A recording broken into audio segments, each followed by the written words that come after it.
Bismillahirrahmanirrahim. Assalamualaikum warahmatullahi wabarakatuh. Perkenalkan, nama saya Bastiah, NIM 11901121. Yang terhormat Ibu Siti Fatimatu Zahro selaku dosen pengampu mata kuliah Sejarah Peradaban Islam. Saya dari kelompok 1 yang akan mempresentasikan konsep-konsep dasar sejarah peradaban Islam. Pada presentasi kali ini saya akan menjelaskan tentang pengertian sejarah peradaban Islam. Baik, langsung saja akan saya jelaskan pengertian sejarah peradaban Islam. Menurut Amin 2015, kata sejarah berasal dari bahasa Arab syajaratun yang berarti pohon. Apabila digambarkan secara sistematik, sejarah hampir sama dengan pohon, memiliki cabang dan ranting, bermula dari sebuah bibit, kemudian tumbuh dan berkembang, lalu layu dan tumbang. Demikian pula peristiwa-peristiwa yang terjadi dalam sejarah peradaban Islam yang mengalami masa pertumbuhan, perkembangan, kemunduran, dan kehancuran. Kata sejarah secara etimologi dapat diungkapkan dalam bahasa Arab disebut tarik, yang bermakna ketentuan masa atau waktu, sedangkan ilmu tarik berarti ilmu yang mengandung atau yang membahas penyebutan peristiwa dan sebab-sebab terjadinya peristiwa tersebut. Literatur Inggris menyebut sejarah dengan istilah history yang berarti pengalaman masa lampau dari umat manusia. Adapun secara terminologi berarti keterangan yang telah terjadi di kalangannya pada masa yang telah lampau atau pada masa yang masih ada. Kata tarik juga dipakai dalam perhitungan tahun, seperti keterangan mengenai tahun sebelum atau sesudah Masehi dipakai sebutan sebelum atau sesudah tarik Masehi. Kemudian yang dimaksud dengan ilmu tarik ialah suatu pengetahuan yang gunanya untuk mengetahui keadaan-keadaan atau kejadian-kejadian yang telah lampau maupun yang sedang terjadi di kalangan umat. Menurut Khalil 1969, sejarawan Muslim Ibnu Khaldun mendefinisikan sejarah sebagai catatan tentang masyarakat umat manusia atau peradaban dunia, tentang perubahan-perubahan yang terjadi pada watak masyarakat seperti keliaran, keramah tamahan, dan solidaritas golongan, tentang revolusi dan pemberontakan oleh segolongan rakyat melawan golongan yang lain dengan akibat timbulnya kerajaan-kerajaan dan negara-negara dengan tingkat bermacam-macam, tentang bermacam-macam kegiatan dan kedudukan orang, baik untuk mencapai maupun dalam bermacam-macam cabang ilmu pengetahuan dan keahlian, dan pada umumnya tentang segala perubahan yang terjadi dalam masyarakat karena watak masyarakat itu sendiri. Menurut Afandi 1993. Menurut Amin, dalam mengkaji sejarah hendaknya melakukan 3 langkah untuk mengembangkan peradaban Islam dengan 4 hal, yaitu sebagai berikut. Pertama, konstruksi. Artinya apakah sejarah yang berlaku dahulu yang masih berkaitan disusun, dipahami, dihayati, dan dicerna. Kedua, interpretasi. Artinya sejarah yang berkaitan dengan yang masih berlaku ini apakah masih dapat dijadikan pedoman dan apakah masih perlu dikembangkan atau perlu dihilangkan. Tiga, transformasi. Artinya sejarah perlu ditransfer dan dikembangkan agar mampu mengisi tuntutan globalisasi. Yang terakhir, rekonstruksi. Artinya melakukan konstruksi ulang secara runtut dan sistematika agar ada keserasian dan kesesuaian dengan zaman. Sekian penjelasan materi dari saya, kurang lebihnya saya mohon maaf. Yang benar datangnya dari Allah Subhanahu wa taala dan yang salah datangnya dari diri saya sendiri.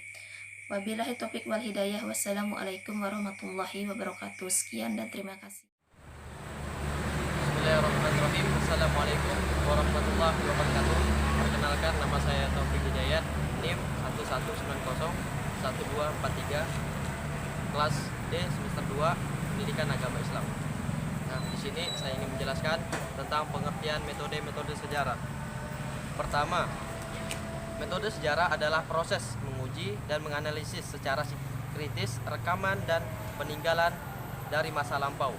Rekonstruksi yang magnatif di masa lampau berdasarkan data yang diperoleh dengan menempuh proses itu disebut historiografi atau menulis sejarah. Metode 1. Metode penggalian sejarah. Dalam penggalian sejarah terdapat beberapa metode yang dapat digunakan untuk menggali data yang berkaitan dengan sejarah. Diperlukan metode penggalian sejarah yang akurat penggali sejarah pada umumnya menggunakan metode lisan, observasi, dan dokumenter. Pertama, metode lisan atau interview. Dengan metode ini, suatu objek sejarah dilakukan dengan interview. Metode ini atau wawancara disebut juga metode kuesioner lisan karena terjadi suatu dialog yang dilakukan oleh pewawancara atau interviewer untuk memperoleh informasi dari terwawancara atau interview. B. Metode observasi. Dalam metode observasi, objek sejarah diamati secara langsung. Sebelum penelitian dimulai atau pertama kali terjun ke lapangan, metode observasi merupakan metode pengumpulan data, yakni penyelidikan yang dijalankan secara sistematis dan sengaja diadakan dengan menggunakan alat indera terhadap kejadian dapat langsung ditangkap. C. Metode dokumenter. Metode ini mempelajari secara cermat dan mendalam segala catatan atau dokumenter tertulis. Metode dokumentasi merupakan metode pengumpulan data yang digunakan untuk mengetahui data yang dapat dilihat secara langsung. Metode penulisan sejarah. Adapun dalam penulisan sejarah, demikian pula sejarah peradaban Islam. Metode yang dapat digunakan adalah metode deskriptif, komparatif, dan analisis sintesis. Dengan metode ini ditujukan untuk menggambarkan adanya peradaban Islam sebagai agama samawi yang dibawa Nabi Muhammad SAW, yang berhubungan dengan peradaban diuraikan sebagaimana adanya dengan tujuan untuk memahami yang terkait dalam sejarah tersebut. B. Metode komparatif. Metode ini merupakan metode yang berusaha membangun sebuah perkembangan peradaban Islam dengan peradaban Islam lainnya.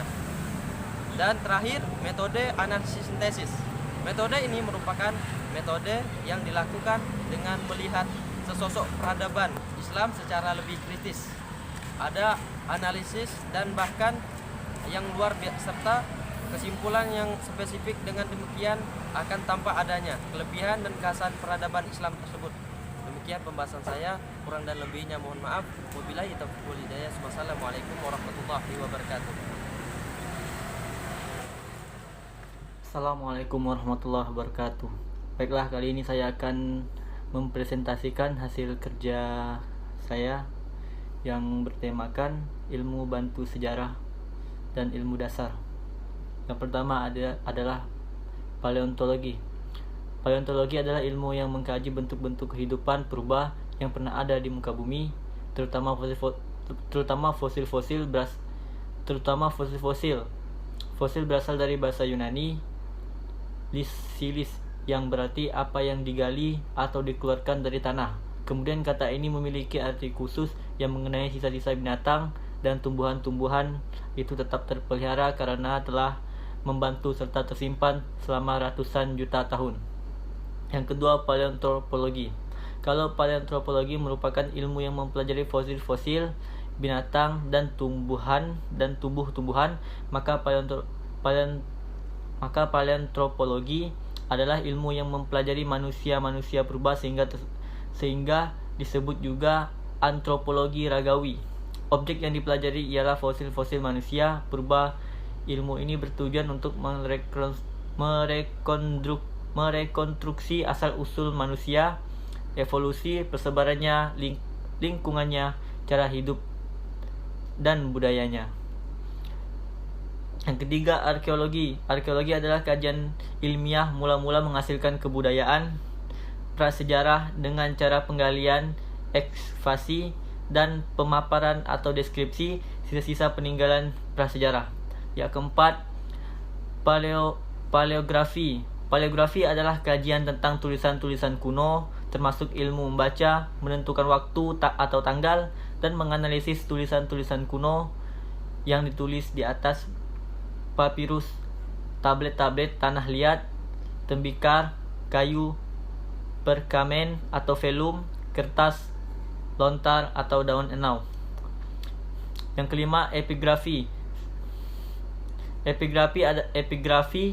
Epigraf adalah tulisan atau inskripsi kuno pada benda-benda yang dapat bertahan lama seperti batu, logam atau gading.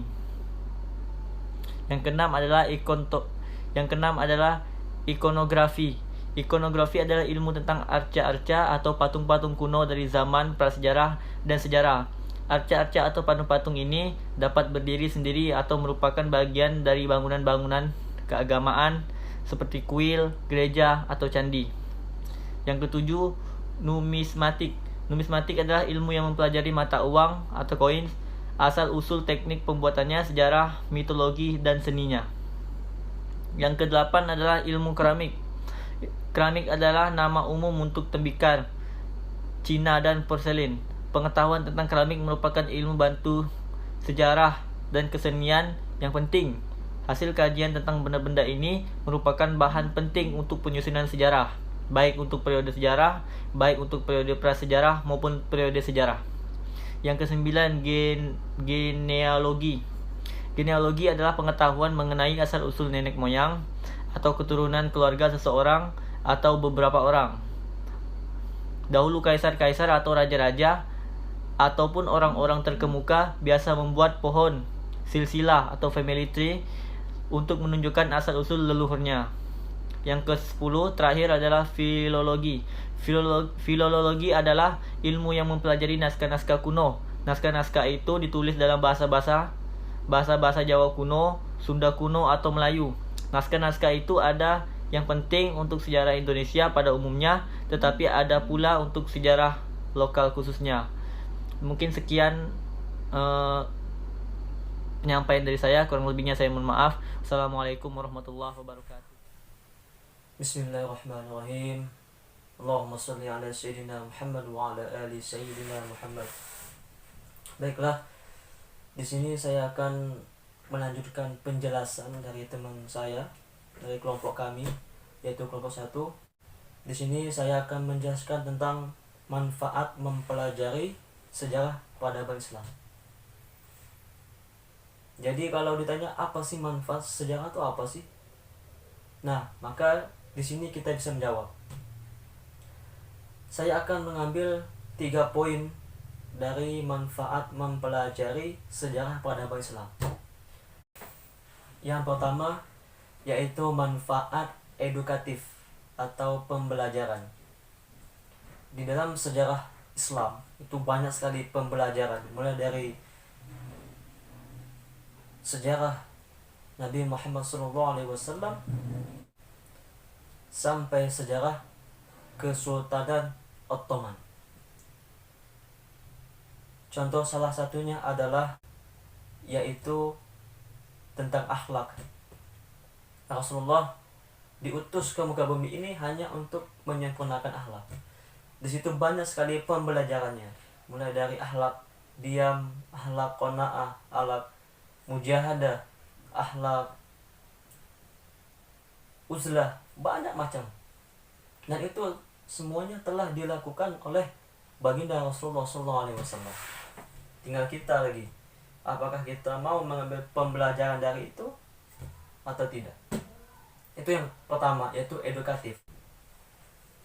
Yang kedua yaitu adalah manfaat inspiratif, yaitu inspiring atau menginspirasi.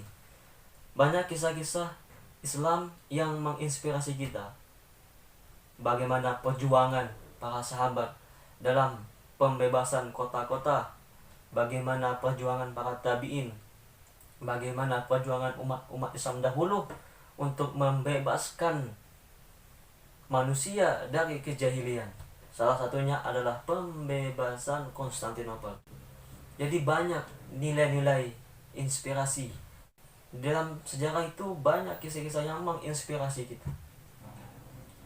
Dan yang ketiga adalah manfaat rekreatif atau hiburan. Jadi kalau saya ditanya, sejarah apa sih yang kamu sukai? Maka saya akan jawab tentu yaitu sejarah Rasulullah SAW dan para sahabatnya dan Khulafaur Rasyidin, tabi'in, tabi'ut tabi'in sampai ke Kesultanan Ottoman. Itu adalah kisah, itu adalah sejarah yang paling sangat menghibur bagi saya.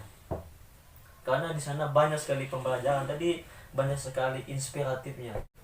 Maka dari itu, ketiga ini tidak bisa dipisahkan. yang mana sejarah itu pasti menghasilkan suatu pembelajaran yang bagus dan menginspirasi dan menghibur. Mungkin ini saja dari saya. Kurang dan lebihnya saya mohon maaf. Wassalam. Assalamualaikum warahmatullahi wabarakatuh. Perkenalkan, nama saya Subandi. Saya berasal dari kelompok 1 dari kelas 2 PAID dengan NIM 11901325. Di sini saya akan menjelaskan poin pada periodisasi sejarah peradaban Islam. Sebagaimana kita ketahui bahwa periodisasi ini adalah pembabakan waktu yang berurutan sesuai dengan waktu kejadian. Bisa juga diartikan bahwa periodisasi ini adalah tingkatan perkembangan masa dalam sebuah sejarah. Pada periodisasi ini dibagi menjadi 3 periode. Yang pertama, periode klasik pada tahun 650 sampai 1250 Masehi. Yang kedua, periode pertengahan pada tahun 1250 sampai 1400 Masehi. Ketiga, periode modern pada tahun 1800 Masehi hingga sekarang. Pertama yaitu periode klasik. Pada periode klasik ini terbagi menjadi 2 masa. Pertama, masa kemajuan Islam. Kedua, masa disintegrasi. Pada masa kemajuan Islam ini terbagi menjadi 3 fase. Yang pertama ada 1 Khulafaur Rasyidin, kedua ada Bani Umayyah, yang ketiga ada Bani Abbasiyah. Sini saya menjelaskan tentang Khulafaur Rasyidin. Pada masa Abu Bakar menjadi khalifah di tahun 630 Masehi, tetapi 2 tahun kemudian meninggal dunia. Masanya banyak dipergunakan untuk menyelesaikan perang Riddah. Yang kedua, dinasti Bani Umayyah. Pada masa Bani Umayyah yang membuat Islam menjadi negara besar di zaman itu. Karena perubahan bahasa, administrasi dari bahasa Yunani ke bahasa Arab.